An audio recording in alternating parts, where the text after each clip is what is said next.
किसी के गर्भ से उत्पन्न नहीं होती। इसीलिए जब जानकी जी के रूप में आई थी तब धरती पर से प्रकट हुई, और जब वो रुक्मणी जी के रूप में आई हैं तो समुद्र के पुष्प से निकल कर के किसको प्राप्त हुई? राजा भीष्मक को। और लक्ष्मी जी किसी और की पत्नी कभी नहीं हो सकती, वो केवल और केवल नारायण भगवान की ही पत्नी है।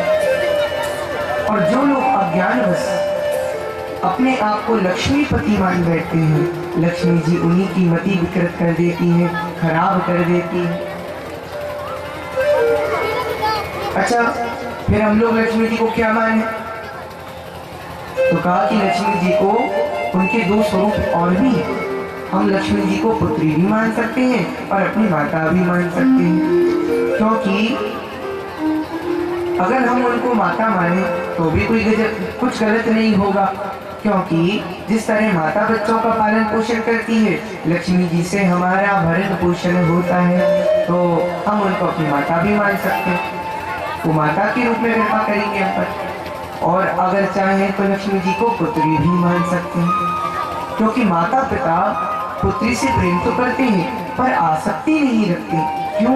क्योंकि जो भी पुत्री बड़ी हुई उसके घर बार को ढूंढने लग जाते हैं और उचित वर प्राप्त होते ही उसके हाथ पीले करवा देते हैं, यानी उसकी शादी करवा देते हैं। और फिर विदा तो करना ही पड़ता है, विदा करा देते हैं।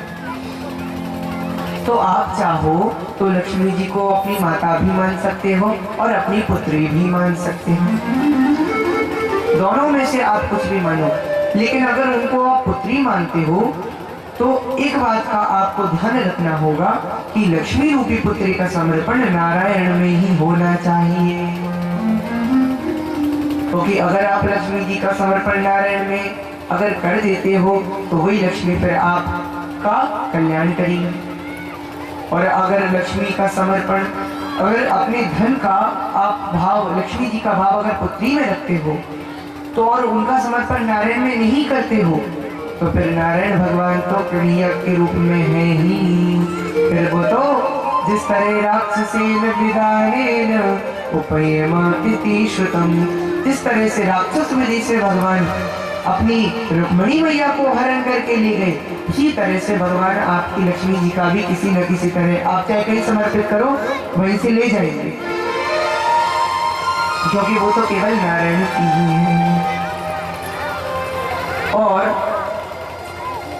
नारायण के कई रूप हैं, कई स्वरूप हैं।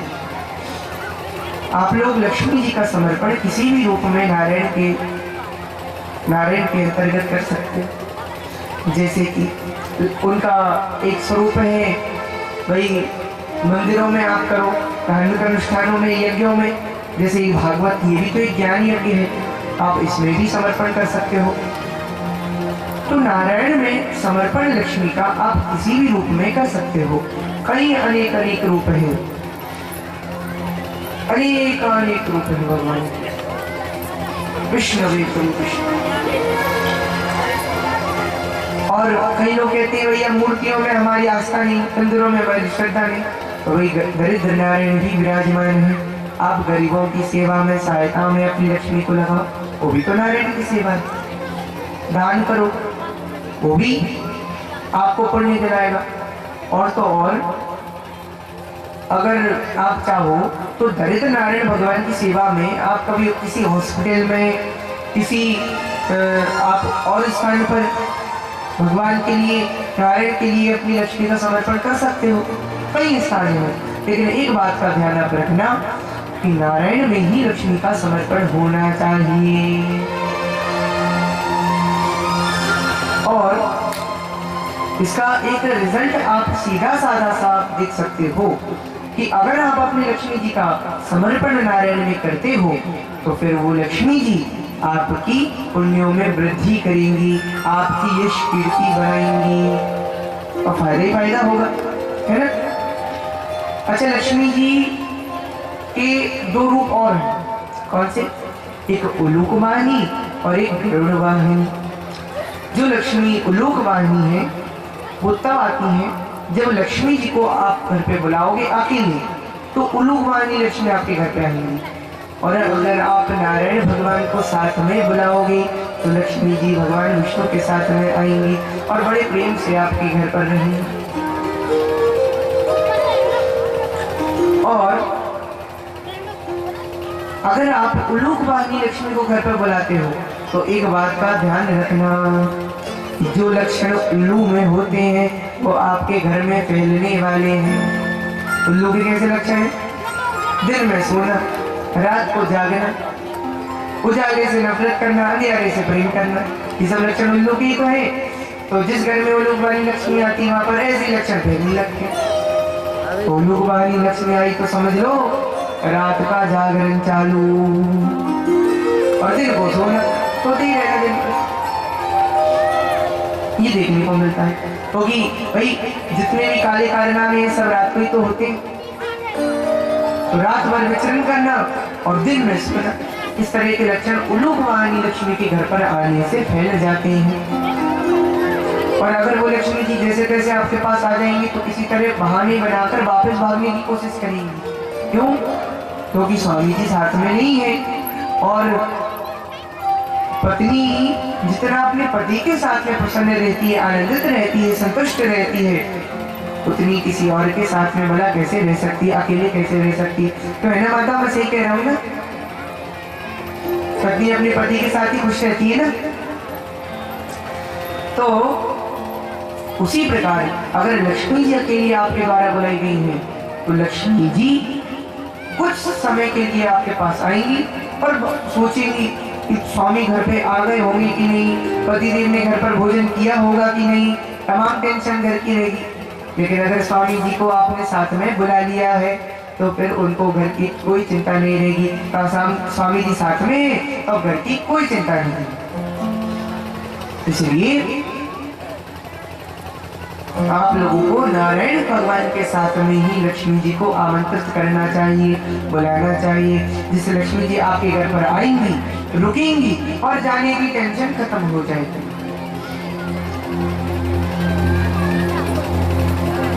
और ऐसी लक्ष्मी जी अगर आएंगी तो आप ही घर पर सबका कल्याण भी करेंगे। अच्छा, एक और चीज है कि लक्ष्मी जी की निंदा भी बहुत है और उनकी प्रतिष्ठा, उनका सम्मान भी बहुत है, उनसे कल्याण भी बहुत है। कैसे? एक लक्ष्मी होती है स्वतंत्र लक्ष्मी और एक लक्ष्मी होती है नारायण के साथ वाली लक्ष्मी। भगवान विष्णु के साथ वाली जो लक्ष्मी है, अगर उसको आप अगर बुलाते हो, अगर उसकी कृपा आप पर होती है तो आज आप देख ही रहे हो जितने भी यज्ञ हो रहे हैं, जितने भी धार्मिक अनुष्ठान हो रहे हैं, सब उन्हीं की कृपा से तो हो रहे हैं। अगर लक्ष्मी जी नहीं होती है तो ये इतना बड़ा जो धार्मिक आयोजन हो रहा है ये भी पूरा नहीं हो पाता, ये भी उन्हीं की कृपा से हो रहा है। तो कुल मिला के लक्ष्मी जी की कृपा धार्मिक अनुष्ठानों में है, अभी तो आयोजन बहुत विशाल रूप से पूर्ण हो रहे हैं और उसका प्रभाव भी लोगों पर पड़ता है। और अगर लक्ष्मी स्वतंत्र है तो आज आप देख रहे हो जितने भी घोटाले हो रहे हैं सब स्वतंत्र लक्ष्मी के कारण ही हो रहे हैं। लक्ष्मी जी को पाने के लिए जब व्यक्ति की अंधी दौड़ लग जाती है, लक्ष्मी जी में आसक्ति हो जाती है और लक्ष्मी जी को पाने के लिए जब कुछ भी दिखाई नहीं देता मनुष्य को, बस उसी की तरफ दौड़ लग जाती है, अंधी दौड़, फिर तो स्वतंत्र लक्ष्मी हो जाती है। और भैया वो स्वतंत्र लक्ष्मी क्या करती है, फिर सबका आप सब जानते ही हो, संत महात्मा तो हाथ भी नहीं लगाते, दूर ही रहते हैं इस लक्ष्मी से। तो कुल मिला के हम लोगों को अगर लक्ष्मी जी को हम बुलाना चाहते हैं घर पर तो नारायण के साथ में हमें उन्हें बुलाना चाहिए। और अगर नहीं बुलाएंगे तो उल्लू वाले लक्षण, गंदे लक्षण फैलने लगेंगे। और अगर उनमें अगर समर्पण नहीं करेंगे और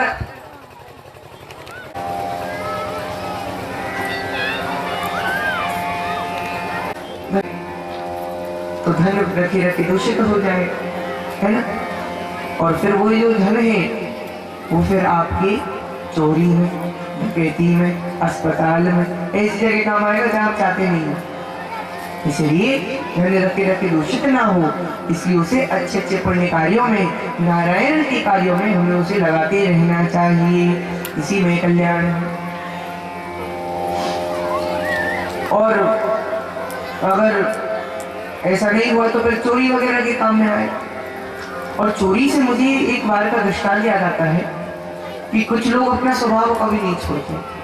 कुछ लोग कहते हैं ना, काला कंबल लाख दुलालो रंग न होता हल्का, है ना।